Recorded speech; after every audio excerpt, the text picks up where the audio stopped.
Hi guys, welcome back to a new episode of Tech Infosys. Today in this video, I'm going to show you how you can add symbols on your MetaTrader 4's account. Keep watching the video till the end.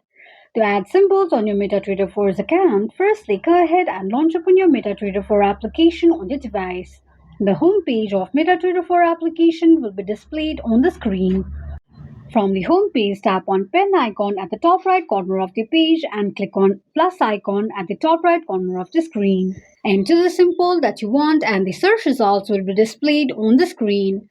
Tap on the symbol's name and that's how you'll be able to add symbols on your MetaTrader 4's account quickly and easily just in few steps. If you have any thoughts or queries, let us know in the comments section. Don't forget to subscribe to our channel for further updates. Also, press the notification bell icon so that YouTube will notify you whenever we post a new video. I hope this video was helpful to you. If it was, just go ahead and give us a thumbs up. Feel free to comment down any suggestions or improvements to be made to our channel by commenting on the comment box. We will be looking forward to upload more contents and tutorials on the upcoming video for your convenience.